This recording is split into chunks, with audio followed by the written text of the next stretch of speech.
Hundreds of Republicans gathered in Lexington over the weekend for the statewide Lincoln Dinner. It was a chance for the party to celebrate, network, and hear from the candidates running for U.S. Senate as they campaign ahead of next year's primary election. As our Mackenzie Spink reports, each candidate made clear their support for President Donald Trump.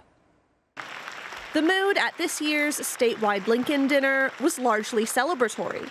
West Virginia Governor Jim Justice shared humorous anecdotes on stage alongside his canine companion, Baby Dog. And longtime Republican Party Treasurer Kathy Bell was honored with a Lifetime Achievement Award by Senior Senator Mitch McConnell. No one is more reliable. No one is more loyal. No one is more dedicated to Republican principles.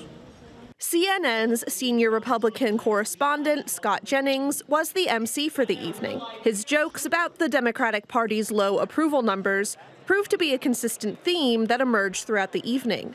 Republicans in Kentucky are feeling good. Democratic in Kentucky right now is like a vegan in Moonlight Barbecue.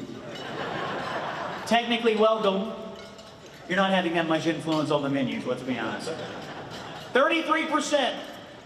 The lowest in the history of the Wall Street Journal polling. The party of FDR has become the party of DNR. Do not resuscitate.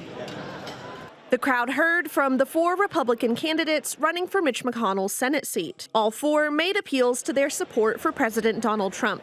In his speech, Daniel Cameron, the 2023 Republican nominee for governor, emphasized his record as Kentucky's Attorney General. When I was the Attorney General, I had the occasion to stand up to the Biden administration on ESG, on DEI, and I'll continue to be that leader because I recognize, again, that our values are those that fuel this country.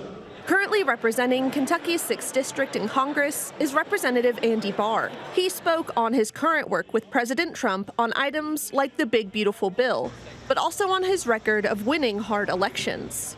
I'm pro-life, A-rated from the NRA, and I back the blue. But you will also get a Republican who will win, and we have to win this fight.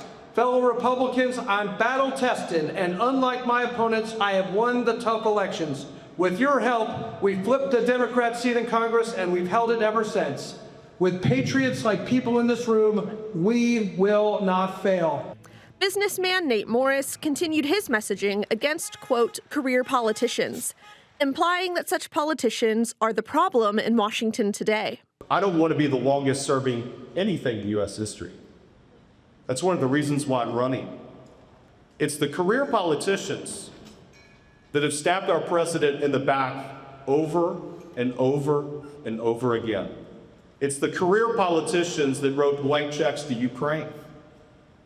It's the career politicians that have saddled generations of our country with debt that we don't know how we're going to pay back. Most of the declared Republican candidates for U.S. Senate made similar pitches on the stage at Fancy Farm just 2 weeks ago, minus one, Michael Ferris. He's an Elizabethtown native with a grassroots campaign focused on parents' rights and judicial activism. He also believes in term limits and is only seeking 2 terms. You can count on me to vote for tax cuts that benefit Kentuckians and hardworking Americans across the nation. We must secure our borders and protect American jobs.